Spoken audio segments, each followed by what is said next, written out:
الحمد لله وكفى وسلام على عباده الذين اصطفى أما بعد أعوذ بالله من الشيطان الرجيم بسم الله الرحمن الرحيم يا أيها الذين آمنوا كتب عليكم الصيام كما كتب على الذين من قبلكم لعلكم تتقون وعن عبد الله بن عمرو رضي الله تعالى عنه أنه قال قال رسول الله صلى الله عليه وسلم بني الإسلام على 5 شهادة أن لا إله إلا الله وأن محمد رسول الله وإقام الصلاة وإيتاء الزكاة والحج وصوم رمضان أو كما قال عليه الصلاة والسلام۔ میرے محترم بزرگوں اور دوستوں، رمضان المبارک کا بابرکت مہینہ چل رہا ہے۔ یہ مہینہ تمام مہینوں کا سردار ہے۔ اللہ رب العزت نے اس مہینے کو خاص طور پر فضیلت اور اہمیت اور فوقیت عطا فرمائی ہے۔ اس کی دیگر وجوہات میں سے ایک وجہ یہ بھی ہے کہ اللہ رب العزت نے اس ماہ مبارک میں اپنی پاکیزہ کتاب قرآن کریم کا نزول فرمایا۔ شہر رمضان الذی انزل فیہ القرآن، کہ رمضان کے مہینہ وہ مہینہ ہے کہ جس میں قرآن کریم کا نزول کیا گیا، قرآن کریم کو اتارا گیا۔ اسی وجہ سے رمضان المبارک کے مہینے کو قرآن کریم کے ساتھ ایک خاص مناسبت ہے، ایک خاص لگاؤ ہے۔ چنانچہ حدیث کے اندر آتا ہے کان جبرائیل یلقاہ فی کل لیلۃ من رمضان فیدارسہ القرآن، کہ سید الملائکہ حضرت جبرائیل علیہ السلام ہر رمضان میں اللہ کے نبی صلی اللہ علیہ وسلم کے پاس تشریف لایا کرتے تھے اور آپ علیہ السلام کے ساتھ قرآن کریم کا دور کیا کرتے تھے، یعنی قرآن کریم کو سننے سنانے کا معمول چلا کرتا تھا۔ اخیر سال میں حضرت جبرائیل علیہ السلام 2 مرتبہ تشریف لائے تو آپ علیہ السلام نے فرمایا کہ اب مجھے ایسا لگتا ہے کہ شاید میری زندگی ختم ہونے والی ہے۔ صحابہ نے پوچھا کہ آپ کو کیسے معلوم؟ آپ نے فرمایا کہ ہر سال جبرائیل 1 مرتبہ رمضان میں میرے ساتھ قرآن کریم کا دور کیا کرتے تھے، اس مرتبہ انہوں نے 2 مرتبہ دور کیا ہے، اس سے یہ معلوم ہوتا ہے کہ شاید اب میری زندگی باقی نہیں رہے گی۔ چنانچہ قرآن کریم کو رمضان المبارک کے مہینے کے ساتھ اور رمضان المبارک کے مہینے کو قرآن کریم کے ساتھ ایک خاص مناسبت اور ایک خاص لگاؤ ہے۔ آپ دیکھیے رمضان المبارک کے مہینے کی 2 خاص عبادتیں ہیں، ان کے علاوہ جتنی بھی عبادتیں ہیں وہ غیر رمضان میں بھی ادا ہوتی ہیں، لیکن رمضان المبارک کے مہینے کی 2 خاص عبادتیں ہیں، ایک دن کی عبادت اور ایک رات کی عبادت۔ دن کی عبادت ہے روزہ رکھنا اور رات کی عبادت ہے تراویح پڑھنا۔ اس کے علاوہ جتنی بھی عبادتیں ہیں، چاہے وہ نماز ہو یا زکوٰۃ ہو یا حج ہو یا تلاوت ہو یا ذکر ہو یا تسبیح ہو، جتنی بھی عبادتیں ہیں وہ تمام کی تمام عبادتیں غیر رمضان میں بھی ادا ہوتی ہیں، لیکن رمضان المبارک کے مہینے میں دن کے روزے کو اللہ تعالیٰ نے فرض فرمایا اور رات کی تراویح کو سنت مؤکدہ قرار دیا کہ قرآن کریم کو پڑھنے والا پڑھے اور جس کو پڑھنا نہیں آتا ہے تو وہ تراویح میں قرآن کریم کو سنے، اس کے لیے یہ سنت مؤکدہ ہے۔ تو رمضان کا اور قرآن کا آپس میں ایک خاص لگاؤ ہے کہ اللہ تعالیٰ نے رمضان کے مہینے میں دن کے روزے کو تو فرض کیا اور رات کی تراویح کو سنت قرار دیا، اور اس کے بے شمار فوائد ہیں۔ روزے کا ایک فائدہ قرآن نے یہ بتایا لعلکم تتقون کہ ایمان والو تمہارے اوپر روزے فرض کیے گئے ہیں، تم سے پہلی امتوں کے اوپر بھی روزے فرض کیے گئے تھے۔ جب تم روزہ رکھو گے تو تمہارے دل کے اندر تقویٰ پیدا ہوگا، خشیت الہی پیدا ہوگی، اللہ کا خوف پیدا ہوگا۔ اور یہ سب سے بڑی چیز ہے کہ انسان کے دل کے اندر اللہ کا تقویٰ پیدا ہو، اللہ کا خوف پیدا ہو۔ ورنہ اگر انسان کے دل میں اللہ کا خوف نہ ہو تو اس کے لیے آپ چاہے ہزاروں قانون بنا دیجئے، اس کے لیے جرم کرنا یا گناہ کرنا کوئی مشکل کام نہیں ہوگا۔ لیکن جب انسان کے دل میں اللہ کا خوف ہوگا تو پھر وہ انسان جلوت میں ہو یا خلوت میں ہو، لوگوں کے سامنے ہو یا تنہائی میں ہو، کوئی اسے دیکھنے والا ہو یا کوئی اسے دیکھنے والا نہ ہو، جب انسان کے دل میں اللہ کا خوف ہوگا تو وہ گناہ نہیں کرے گا، وہ برائی نہیں کرے گا، وہ غلط کام نہیں کرے گا۔ اس وجہ سے کہ اس کے دل کے اندر یہ بات پیدا ہو جائے گی کہ مجھے اللہ دیکھنے والا ہے، مجھے اللہ دیکھ رہا ہے۔ چنانچہ امیر المومنین حضرت عمر فاروق رضی اللہ تعالی عنہ ایک موقع پر ایک جگہ پر آپ نے پڑاؤ ڈالا تو جنگل میں آپ نے وہاں پر دیکھا کہ ایک چرواہا بکریاں چلا رہا ہے۔ تو حضرت عمر رضی اللہ تعالی عنہ نے آزمانے کے لیے، حقیقت میں نہیں، آزمانے کے لیے حضرت عمر رضی اللہ تعالی عنہ نے اس چرواہے سے کہا کہ اے چرواہے، تو اپنے ریوڑ میں سے ایک بکری ہمیں دے دے، ہم اس کو ذبح کریں گے، ہم بھی کھائیں گے اور تجھے بھی کھلائیں گے۔ تو وہ چرواہا کہنے لگا کہ حضرت مالک کی طرف سے مجھے بکری دینے کی اجازت نہیں ہے۔ حضرت عمر رضی اللہ تعالیٰ عنہ نے ارشاد فرمایا کہ اے چرواہے، اس جنگل میں تیرا مالک تجھے کہاں دیکھ رہا ہے، اسے کیا خبر لگے گی؟ اور اتنا بڑا ریوڑ ہے، اگر اتنے بڑے ریوڑ میں سے ایک دو بکری غائب بھی ہو جائے گی تو تیرے مالک کو تو ویسے بھی نہیں پتہ چلے گا۔ چنانچہ اس شخص نے کیا جواب دیا؟ وہ چرواہا کہنے لگا کہ حضرت اگر میرا مالک نہیں دیکھ رہا ہے فَإِنَّ رَبَّ عمر یرانا، تو عمر کا پروردگار اور عمر کا خدا تو ہمیں دیکھ رہا ہے۔ تو اب دیکھیے یہ شخص جنگل کے اندر موجود ہے، اگر یہ چوری کرنا چاہے تو چوری کر سکتا ہے، اگر یہ خیانت کرنا چاہے تو خیانت کر سکتا ہے، اگر یہ گڑبڑی کرنا چاہے تو گڑبڑی کر سکتا ہے، لیکن اس کے باوجود بھی یہ شخص چرواہے میں، چرواہا کہ جہاں پر اس کا مالک اس کو نہیں دیکھ رہا ہے اور اس کے مالک کو خبر بھی نہیں ہوگی اگر یہ خیانت کرے گا، گڑبڑی کرے گا، اس کے باوجود بھی اس کے دل کے اندر خوف موجود ہے اور اس کے باوجود بھی یہ گڑبڑی نہیں کر رہا ہے۔ کیوں؟ اس وجہ سے کہ اس انسان کے دل میں اللہ کا خوف ہے، اللہ کا تقویٰ ہے۔ اور جس انسان کے دل میں اللہ کا خوف پیدا ہوگا تو وہ انسان چاہے اسے کوئی دیکھنے والا ہو یا اسے دیکھنے والا نہ ہو، وہ غلط کام نہیں کرے گا، وہ برائی نہیں کرے گا، وہ خیانت نہیں کرے گا۔ یہ تقویٰ کیسے پیدا ہوتا ہے؟ قرآن کریم میں اللہ نے ارشاد فرمایا کہ اگر تم روزہ رکھو گے تو روزہ رکھنے کی وجہ سے تمہارے دلوں کے اندر یہ تقویٰ پیدا ہوگا کہ اللہ کا خوف انسان کے دل میں آئے گا۔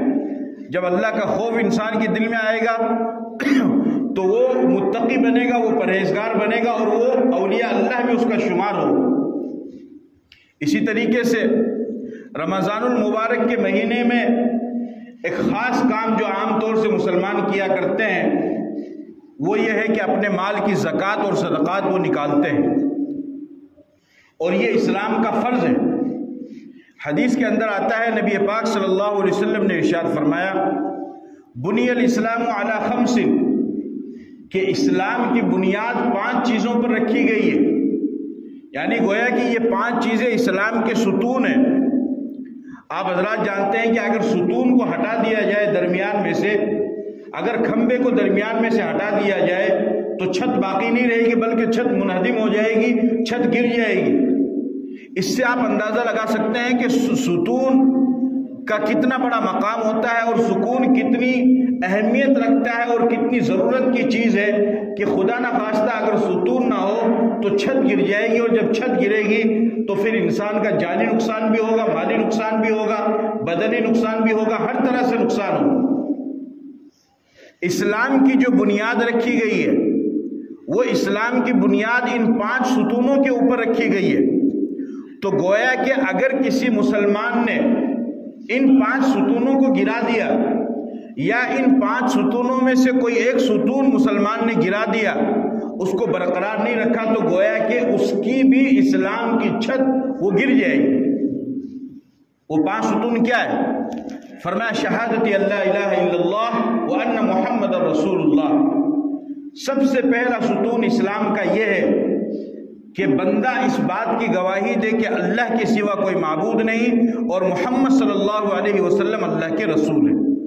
یہ توحید ہے، اس کے بغیر تو کوئی عمل قابل قبول ہی نہیں ہوگا، یہ بنیاد ہے، اس کے بغیر کوئی عمل قابل قبول نہیں ہے۔ دوسرا فرمایا وہ اقام الصلاۃ، 5 وقت کی نماز کو قائم کرنا۔ تیسرا فرمایا وہ ایتاء الزکاۃ، اپنے مال کی زکوٰۃ نکالنا۔ چوتھا فرمایا والحج، اور حج ادا کرنا۔ اور 5واں فرمایا وصوم رمضان، اور رمضان کے مہینے کے روزے رکھنا۔ کلمہ توحید کا اقرار کرنا، رسالت کا اقرار کرنا، اور نماز کو قائم کرنا، زکوٰۃ ادا کرنا، حج ادا کرنا، اور رمضان کے مہینے کے روزے رکھنا، یہ گویا کہ 5 ستون ہیں۔ جو مسلمان ان 5 ستونوں پر عمل نہیں کرے گا، اس کے مطابق زندگی نہیں گزارے گا، تو گویا کہ اس نے بھی اپنے اسلام کی چھت کو گرا دیا ہے، گھر کی چھت کو نہیں بلکہ اسلام کی چھت کو گرا دیا ہے، اس لیے کہ اسلام کی بنیاد ان 5 چیزوں پر ہی رکھی گئی۔ ان تمام چیزوں کو اگر میں تفصیل سے بیان کروں تو ظاہر سی بات اس کے لیے تو ایک لمبا وقت ہی چاہیے۔ میں آج کی اس مجلس میں اسلام کا جو تیسرا ستون ہے زکوٰۃ ادا کرنا، اس کے متعلق چند باتیں آپ کے سامنے عرض کر رہا ہوں، اس وجہ سے کہ الحمدللہ رمضان المبارک کے بابرکت مہینے میں مسلمانوں کی ایک بہت بڑی تعداد جن کو اللہ تعالیٰ نے نوازا ہے، مال و دولت دیا ہے، پیسہ دیا ہے، وہ اپنے مال میں سے زکوٰۃ اور صدقات نکالتے ہیں، تو اس کے متعلق میں آپ کے سامنے عرض کرتا ہوں۔ سب سے پہلے تو یہ یاد رکھیے کہ جس طریقے سے نماز فرض ہے اسی طریقے سے زکوٰۃ بھی فرض ہے، اور زکوٰۃ اللہ تعالیٰ نے جو مال میں فرض کی ہے وہ پورے مال میں زکوٰۃ فرض نہیں کی ہے، بلکہ اس مال کے 40ویں حصے کو اللہ نے مانگا ہے، اور اللہ نے اس وجہ سے مانگا ہے کہ انسان کے پاس جو کچھ بھی کمایا ہوا ہے، جو بھی دولت اللہ تعالیٰ نے انسان کو دی ہے، انسان نے کمائی ہے، وہ دولت انسان کو اس کی محنت کی وجہ سے نہیں ملی، اس کی عقل کی وجہ سے نہیں ملی، اس کے دماغ کی وجہ سے نہیں ملی، اس کی کوشش کی وجہ سے نہیں ملی، اس کی تجارت کی وجہ سے نہیں ملی، بلکہ ہمارا یہ ماننا ہے کہ انسان کو جو بھی دولت ملتی ہے وہ صرف اور صرف اللہ کے فضل و کرم سے ملتی ہے، اس کے علاوہ نہیں۔ چنانچہ آپ حضرات جانتے ہیں کہ ہم لوگ مکان بناتے ہیں تو عالی شان بنگلہ بناتے ہیں، عالی شان بنگلہ بنانے کے بعد اس کے دروازے پر ہم کیا لکھواتے ہیں؟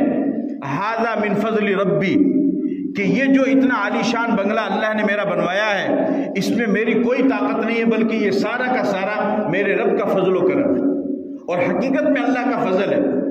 محنت کی بنیاد پر انسان کو رزق نہیں ملتا ہے، محنت کی بنیاد پر نہیں ملتا ہے، بلکہ اللہ کے فضل و کرم سے انسان کو رزق ملتا ہے، اللہ کے فضل و کرم سے ملتا ہے۔ ورنہ آپ دیکھیے اگر محنت کی بنیاد پر ملے تو ایک مزدور کھیت میں مزدوری کرتا ہے، صبح سے شام تک خون پسینے میں ہو جاتا ہے، اور صبح سے شام تک مزدوری کر کر کے پریشان ہو جاتا ہے، کھیت میں کام کرتا ہے، فیکٹری میں کام کرتا ہے، کارخانے میں کام کرتا ہے، بوریوں کو اٹھاتا ہے، اور نہ جانے کیا کیا کام کرتا ہے، صبح سے شام تک لگا رہتا ہے، لیکن مہینے میں وہ کتنے 5,000 7,000 روپے کماتا ہے۔ اور ایک شخص وہ ہے کہ جو جا کر کے آفس میں بیٹھتا ہے، اور آفس میں بھی بیٹھ کر کے اے سی میں آرام سے بیٹھتا ہے، اور اس کو کوئی کام نہیں کرنا ہے بلکہ وہ صرف سگنیچر کرتا ہے، سائن کرتا ہے، اور پورے دن آفس میں بیٹھا رہتا ہے، لیکن اس کے باوجود بھی یہ شخص مہینے کے 50,000 روپے کماتا ہے۔ اب ایک طرف یہ مزدور ہے کہ جو صبح سے لے کر شام تک کے خون پسینہ کرتا ہے، اپنے بدن کو کوڑھا دیتا ہے محنت کے اندر، لیکن یہ مہینے کے 5,000 کما رہا ہے۔ ادھر یہ دوسرا شخص ہے کہ جو صبح سے لے کر شام تک اے سی میں بیٹھا رہتا ہے اور صرف سگنیچر کرتا ہے اور صرف سائن کرتا ہے، لیکن مہینے کی یہ 50,000 روپے کماتا ہے۔ اگر محنت کی وجہ سے انسان کو روزی ملتی تو بتاؤ زیادہ مزدور کو ملتی یا نہیں ملتی؟ کیونکہ محنت اس کی زیادہ ہے، لیکن اس کے باوجود بھی اس کو کم مل رہی ہے اور اس کو زیادہ مل رہی ہے، تو معلوم ہوا کہ انسان کو جو روزی ملتی ہے وہ اس کی محنت یا اس کی عقل کی وجہ سے نہیں، بلکہ اللہ کے فضل و کرم سے ملتی ہے۔ انسان کے پاس جو کچھ بھی ہے وہ اللہ کی امانت ہے، انسان کے خود کا تو کچھ بھی نہیں ہے، انسان کی خود کا تو اس کے سر کا بال بھی نہیں ہے، یہاں تک کہ اس کے جسم کا ناخن بھی انسان کا نہیں ہے۔ یہ سانس، یہ آنکھ، یہ کان، یہ ہاتھ اور یہ پاؤں اور یہ دل اور یہ سانسوں کا آنا اور جانا، یہ سارا کا سارا سسٹم اور سارا کا سارا نظام کس کے ہاتھ میں ہے؟ اللہ کے ہاتھ میں۔ وَهُوَ عَلَى كُلِّ شَيْءٍ قَدِيرٌ۔ انسان کے اپنے ہاتھ میں تو کچھ بھی نہیں ہے، انسان تو کچھ بھی کر نہیں سکتا ہے، کچھ بنا بھی نہیں سکتا ہے۔ جو لوگ اللہ کو چھوڑ کر کے دوسروں کی عبادت کرتے ہیں، قرآن کریم میں اللہ تعالیٰ نے ان کو دعوت فکر دی ہے۔ فرمایا ان الذین تدعون من دون اللہ لن یخلقوا ذبابا ولو اجتمعوا له وان یسلبهم الذباب شیئا لا یستنقذوه منه ضعف الطالب والمطلوب۔ اللہ نے فرمایا کہ اے میرے بندو، جو مجھے چھوڑ کر کے دوسروں کی عبادت کرتے ہیں، جو مجھے چھوڑ کر کے دوسروں کی پرستش کرتے ہیں، جو مجھے چھوڑ کر کے دوسروں کی پوجا کرتے ہیں، میں تمہیں یہ کہتا ہوں کہ تم سارے کے سارے آپس میں مل جاؤ اور جن معبودوں کی تم عبادت کرتے ہو ان پتھروں کو بھی اپنے ساتھ میں لے لو۔ چاند کی پوجا کرتے ہو تو چاند کو اپنے ساتھ میں لے لو، سورج کو اپنے ساتھ میں لے لو، درخت کو اپنے ساتھ میں لے لو، پتھروں کو اپنے ساتھ میں لے لو۔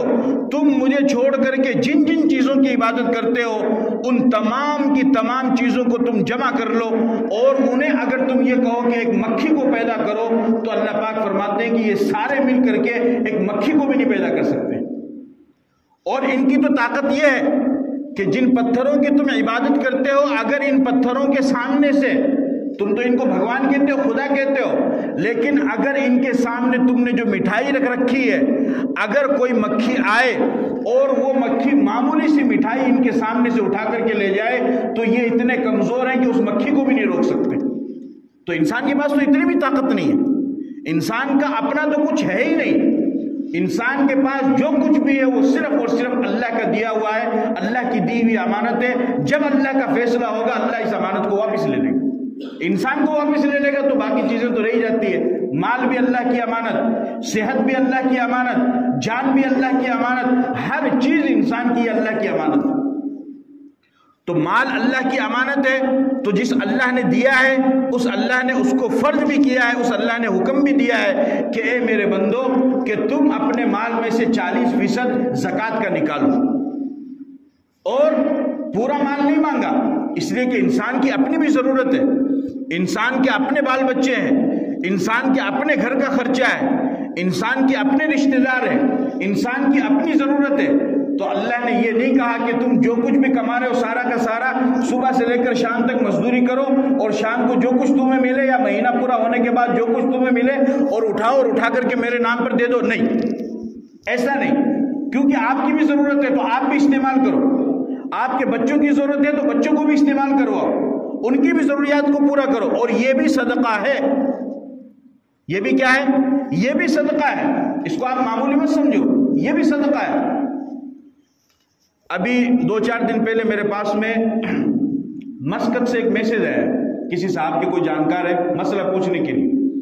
وہ کہنے لگے کہ مولانا صاحب رمضان میں مزدوری پہ جاتا ہوں کام پہ، تو آپ کو تو پتہ ہے کفیل کا کیا حال ہوتا ہے عرب والوں کا، آپ تو رہے ہوئے جانتے ہیں اچھی طرح، کتنے خطرناک ہوئے، تو کوئی نرم دلی رحم دلی کچھ نہیں، بس کام چاہے بنا تو بولے میں ذکر نہیں کر پاتا ہوں، جو رمضان میں زیادہ ذکر ہونا چاہیے وہ ذکر نہیں کر پاتا ہوں، تو میں کیا کروں؟ میں نے اس سے پوچھا کہ تم یہ بتاؤ کہ یہ ذکر تمہارا کیسے چھوٹتا ہے؟ تو کہنے لگا کہ میں کام پہ جاتا ہوں۔ میں نے کہا یہی تو تمہاری کمی ہے کہ تم یہ سمجھتے ہو کہ میں جو محنت مزدوری کر رہا ہوں اس میں اسلام کی طرف سے مجھے کوئی ثواب نہیں ملے گا۔ میں نے کہا یہی تمہاری سب سے بڑی غلط فہمی ہے، جبکہ حدیث کے اندر آتا ہے نبی پاک صلی اللہ علیہ وسلم نے ارشاد فرمایا کہ جب کوئی انسان محنت اور مزدوری کرتا ہے اور صبح سے لے کر شام تک وہ مزدوری کرتا ہے اور شام کو جب وہ مزدور اپنے کپڑے کو اتارتا ہے تو اس کے کپڑے کو اتارنے سے پہلے اللہ اس کے گناہوں کو معاف فرما دیتے ہیں۔ میں نے کہا یہ بھی شریعت نے کہا ہے۔ لوگ اس کو قلی کہتے ہیں لیکن حقیقت میں وہ ولی ہے، اس وجہ سے کہ یہ وہ انسان ہے کہ جس کی روزانہ مغفرت ہو رہی ہے، روزانہ۔ بیوی بچوں کو کھلانا یہ بھی ثواب کا کام ہے۔ فرمایا انک لن تنفق نفقۃ تبتغی بها وجه الله الا ما اجرت بها حتى ما تجعل في فم امرأتك۔ فرمایا کہ شوہر اپنی بیوی کا پیٹ بھرنے کے لیے جو محنت کرتا ہے، مزدوری کرتا ہے، کماتا ہے اور اپنی بیوی کے منہ میں لقمہ ڈالتا ہے، اللہ پاک اس پر بھی اس کو صدقے کا ثواب عطا فرماتے ہیں۔ آپ جو اپنے بچوں کے لیے کماتے ہو اور اپنے بچوں کی پرورش کرتے ہو، اس پر بھی اللہ آپ کو ثواب عطا فرماتے ہیں، بلکہ یہ بہترین صدقہ ہے۔ تو چونکہ آپ کی بھی ذمہ داری اور گھر والوں کی بھی ذمہ داری تو ان کو بھی ادا کرنا ہے، تو اس وجہ سے اللہ نے یہ نہیں کہا کہ سارا کا سارا زکوٰۃ میں دے دو، فرمایا کہ نہیں، اپنی ضرورت کے لیے رکھو اور پھر اس میں سے 40واں حصہ یعنی 100 روپے میں صرف 2.5 روپے، 1000 روپے میں 25 روپے، لاکھ روپے میں 2500 روپے، اس طریقے سے جوڑ کر کے، اور وہ بھی مال ضرورت سے جو زائد ہو۔ مال ضرورت میں زکوٰۃ نہیں ہے، جو ضرورت کا مال ہے اس میں زکوٰۃ نہیں ہے۔ آپ کے پاس میں موبائل ہے 80,000 کا ہے، آپ اس کو یوز کرتے ہیں، اس پہ زکوٰۃ نہیں ہے۔ آپ کے پاس میں کپڑا ہے 1 لاکھ روپے کا لیکن آپ اس کو پہنتے ہیں، اس پہ زکوٰۃ نہیں ہے۔ آپ کے پاس میں گاڑی ہے 1 کروڑ روپے کی ہے لیکن آپ اس کو استعمال کرتے ہیں، اس پہ زکوٰۃ نہیں ہے، اس لیے کہ وہ آپ کی ضرورت میں آتی ہے۔ ایسا سامان کہ جو آپ کی ضرورت میں نہیں آ رہا ہے اور اس پر سال گزر گیا، جیسے سونا ہے، چاندی ہے یا بینک بیلنس ہے یا اس کے علاوہ دوسری چیزیں ہیں، تو چونکہ اب اس کے اوپر سال گزر گیا ہے تو اب اللہ پاک یہ فرماتے ہیں کہ میرے بندے میں نے تجھے ضرورت سے زیادہ دیا ہے، اس وجہ سے کہ اگر تیری ضرورت کا ہوتا تو 1 مہینے میں، دوسرے مہینے میں، تیسرے مہینے میں، چوتھے مہینے میں کبھی تو اس کو استعمال کرتا، لیکن تجھے استعمال کرنے کی ضرورت ہی نہیں آئی، میں نے سائڈ سے تجھے اتنا دے دیا، اب اس کے اوپر سال گزر چکا ہے، تو اللہ پاک فرماتے ہیں کہ یہ جو ضرورت سے زائد ہے یہ بھی پورا نہیں بلکہ اس کا جوڑ کر کے 40واں حصہ تو نکال دیں۔ اب بتائیے کیا مشکل کام؟ کوئی مشکل نہیں ہے۔ اور ایک بات اور یاد رکھیے، بہت سارے لوگ یہ سمجھتے ہیں کہ زکوٰۃ یہ غریبوں کا حق ہے، نہیں، زکوٰۃ غریبوں کا حق نہیں ہے، زکوٰۃ اللہ کا حق ہے۔ کیوں؟ اس وجہ سے کہ زکوٰۃ عبادت ہے اور عبادت صرف اور صرف اللہ کی جاتی ہے، اللہ کے علاوہ کسی اور کی، بولو بھائی، ارے جا کر ارے بولو تو، کسی اور کی عبادت کی جاتی ہے؟ آپ کہو کہ جمعہ کی نماز تم اللہ کے لیے پڑھ لی اور عصر کی کوئی اور کے لیے پڑھ لی، پیر صاحب کے لیے چل لگی ہے، شرک۔ کیونکہ تو جس طریقے سے نماز عبادت ہے اس طریقے سے زکوٰۃ بھی کیا ہے؟ عبادت ہے، اور عبادت صرف اور صرف اللہ کی جاتی ہے، اللہ کے علاوہ کسی اور کی نہیں کی جاتی ہے، لہٰذا اس کو عبادت سمجھ کر کے ہی ادا کرو۔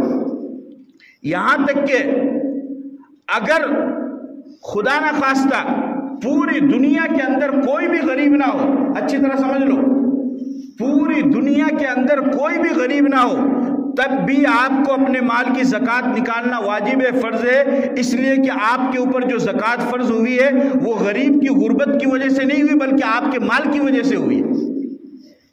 سمجھ رہے بات کو؟ وہ غریب کی غربت کی وجہ سے نہیں ہوئی ہے، آپ کے مال کی وجہ سے ہوئی ہے۔ لہٰذا جس طریقے سے نماز عبادت ہے تو چاہے امام ہو یا نہ ہو، مؤذن ہو یا نہ ہو، مسجد ہو یا نہ ہو، آپ مسلمان ہیں، عاقل بالغ ہیں، آپ کے اوپر نماز فرض ہے۔ اسی طریقے سے اگر آپ مسلمان ہیں، عاقل بالغ ہیں اور صاحب نصاب ہیں تو آپ کے اوپر بھی زکوٰۃ فرض ہے۔ اور یہ نکالیے، آج اس میں بہت کمی چل رہی ہے۔ اگر صاحب نصاب مسلمان مالدار اپنے مال کی صحیح زکوٰۃ نکالے تو خدا کی قسم آج ہماری قوم میں سے غربت ختم ہو سکتی ہے۔ ہماری قوم میں، مسلم قوم میں اس ٹائم جو سب سے بڑی چیلنج جو ہمارے سامنے ہے وہ 2 چیزیں ہیں، ایک تو غربت اور ایک جہالت۔ ہماری قوم میں غربت بہت زیادہ ہے اور دوسری ہماری قوم میں جہالت بہت زیادہ ہے۔ جن کو اللہ نے نوازا ہے وہ غربت کو بھی ختم کرو اور جن کو اللہ نے نوازا ہے وہ جہالت کو بھی ختم کرو اور تعلیم کو عام کرو۔ کتنی بچیاں جو اپنے گھروں کے اندر بیٹھی ہوئی ہے، ان کا باپ رکشہ چلاتا ہے، ان کا باپ ٹیمپو چلاتا ہے، اس کا باپ مزدوری کرتا ہے، اس بچے کی عمر 22 سال 23 سال 24 سال 25 سال 30 سال ہوتی جا رہی ہے، آپ اپنی آنکھوں سے دیکھ رہے ہیں کہ آپ کے اور وہ بچی آپ کے رشتے میں ہو سکتا ہے بھتیجی لگتی ہو، بھانجی لگتی ہو، پوتی لگتی ہو، آپ اپنی آنکھوں سے دیکھ رہے ہیں، تو آپ کو کبھی تو خیال آنا چاہیے کہ آخر یہ اپنی بچی کی شادی کیوں نہیں کر رہا ہے؟ اللہ نے اگر آپ کو نواز رکھا ہے تو آپ کو چاہیے کہ آپ اس کی مدد کریں تاکہ وہ رکشہ چلانے والا، وہ مزدوری کرنے والا غریب باپ اپنی بچی کو بھی دوسرے کے گھر میں بھیج سکے۔ کتنے یتیم ہیں جو اسکول میں نہیں پڑھ رہے ہیں اور چھوٹی چھوٹی ان کی عمر ہے تعلیم حاصل کرنے کی، لیکن وہ بچے آج ہوٹلوں میں کام کر رہے ہیں۔ اگر اس کا باپ نہیں ہے، وہ یتیم ہے، آپ کا فرض ہے کہ آپ اس کی مدد کریں، اس کی فیس ادا کریں، اس کو تعلیم دلائیں۔ کتنی بیوائیں ہیں جو چھپی ہوئی ہیں، جو بیچاری شرم کی وجہ سے مانگ نہیں سکتی ہے، آپ کے محلے میں ہیں، آپ ان پر نظر دوڑائیے اور ان کو دیجیے، ان کا تعاون کیجیے، وہ شرم کی وجہ سے نہیں مانگتی ہے۔ کل کے دن خدا نخواستہ اگر آپ کی بیٹی کے شوہر کا انتقال ہو جائے یا آپ کی بہن کے شوہر کا انتقال ہو جائے یا پھر آپ کے رشتہ دار کی کسی عورت کے شوہر کا انتقال ہو جائے اور وہ بیوہ ہو جائے تو آپ کے دل میں درد پیدا ہوگا، تو وہ جو دوسری بیوہ ہے اس کے بارے میں بھی آپ کے دل میں درد پیدا ہونا چاہیے۔ تو اس وجہ سے بہرحال وقت بھی ہو چکا ہے، آپ سب حضرات سے درخواست کرتا ہوں کہ اس کا زیادہ سے زیادہ خیال رکھو۔ جس طریقے سے آپ حضرات نماز ادا کرتے ہیں، زکوٰۃ ادا کیجئے۔ اگر زکوٰۃ پابندی سے ادا نہیں کی، آپ کا سارا مال ناجائز ہو جائے گا اور ناپاک ہو جائے گا۔ جس مال کی زکوٰۃ نکال دی جاتی ہے وہ مال پاک ہو جاتا ہے اور اس مال کی حفاظت پھر انسان نہیں اللہ کرتا ہے۔ پھر آپ کو گھبرانے کی پریشان ہونے کی ضرورت نہیں ہے۔ الماری میں سے کوئی چور چوری کر کے نہیں لے جاؤ، میرا بٹا پڑا کوئی نہیں لے، گاڑی میں لے کے آؤں گا تو کوئی لوٹ لے وہ نہیں، کوئی گروہ نہیں مل جائے، کوئی گنڈا نہیں مل جائے، کوئی ڈاکو نہیں مل جائے۔ اگر آپ نے اپنے مال کی زکوٰۃ نکال دی، آنکھ بند کر کے سو جاؤ، اس مال کی حفاظت کی ذمہ داری اللہ نے لی، اللہ اس کی حفاظت کرے گا۔ اب آخری بات آپ کے سامنے عرض کرتا ہوں کہ آخر یہ کس طریقے سے ہوگا، آپ کس کو ادا کریں؟ تو ایک بات میں آپ کے سامنے عرض کرتا ہوں کہ دیکھو آج کل بہت سارے آتے ہیں اور وہ قوالی بھی لگا دیتے ہیں، بھلائی کر بھلا ہوگا، برائی کر برا ہوگا۔ اب ہماری ماں بھان جو صبح ارے بھائی نہیں دیو، اور وہ کہتا ہے بولے میں مصیبت لے جاؤں گا، یہ کروں گا وہ کروں گا، اب بھی کا چکر۔ ان کو کبھی بھی اپنی زکوٰۃ کے پیسے مت دینا، میں سمجھا رہا ہوں آپ کو۔ یہ جتنے بھی آتے ہیں یہ پیشہ ور فقیر ہیں، یہ سب مکار ہیں، انہوں نے دھندا بنا رکھا ہے۔ اسلام نے ان کی کبھی بھی حوصلہ افزائی نہیں کی ہے، ان کو کبھی بھی مت دینا۔ اور ان کا بہت ساروں کی تو یہ بھی خبر آئی ہے کہ یہ لوگ آپ کی زکوٰۃ اور صدقات کے پیسے لیتے ہیں اور شام کو ٹھیکے پر جا کر شراب پیتے ہیں۔ صحیح ہے غلط ہے؟ حقیقت ہے یہ۔ اور بہت سارے تو ایسے ہیں کہ ان میں جو ٹوپی لگا لیتے ہیں اور داڑھی رکھ لیتے ہیں اور اللہ کا نام یاد کر لیتے ہیں، اور ان میں بہت سارے تو مسلمان بھی نہیں ہوتے ہیں۔ تم مجھے جاکھن والوں ایمانداری سے بتاؤ، کیا تم اپنی زکوٰۃ اور صدقے کا پیسہ سامنے والے کو اس لیے دیتے ہو کہ وہ تمہارے پیسے سے شراب پیے؟ بولو بھائی، کیا آپ اس لیے دینا چاہتے ہو؟ اپنی گھر کی عورتوں کو بھی سمجھاؤ کہ اگر ایسے لوگ آئیں ان کو 1-2 روپے دے کر کے رخصت کرو، ورنہ زکوٰۃ اور صدقے کا پیسہ جب بھی دینا ہو پہلے تو اپنے محلے میں دیکھو، جو غریب ہے، جو یتیم ہے، جو بیوہ ہے، جو مسکین ہے، جو ضرورت مند ہے، اپنے رشتہ داروں میں برادری میں دیکھو، پہلے اس کو دو۔ اور اگر ایسا کوئی نہیں ہے تو جہاں پر دینی مدرسے بنے ہوئے ہیں، مدرسے کے لیے کام کرنے والے آتے ہیں، ان کو دو۔ مدرسے میں جب آپ اپنی زکوٰۃ اور صدقے کا پیسہ دیں گے تو آپ کو 2 فائدہ ہوگا، ایک صدقہ دینے کا ثواب بھی ملے گا اور دوسرے دین کو پھیلانے کا ذریعہ بھی بنے گا۔ اگر آپ کی امداد سے، آپ کے تعاون سے ایک بچہ بھی حافظ قرآن بن گیا تو یقین مانیے کہ دنیا میں برکت اور آخرت میں مغفرت کے لیے کافی ہو جائے گا۔ اس لیے کہ ایک حافظ قرآن اپنے ساتھ میں 10 آدمیوں کو جنت میں لے کر کے جائے گا۔ کیا پتا کوئی حافظ قرآن آپ ہی کا ہاتھ پکڑ کے آپ کو جنت میں لے کر چلا جائے، اس سے بڑی خوش قسمتی اور کیا ہو سکتی ہے؟ تو آپ حضرات اس کا ارادہ کرتے ہیں، اس بات کو ذہن میں رکھیں گے۔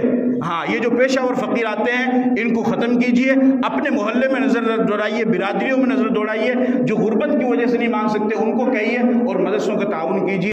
اللہ تعالیٰ عمل کی توفیق عطا فرمائے۔ وآخر دعوانا الحمدللہ رب العالمین۔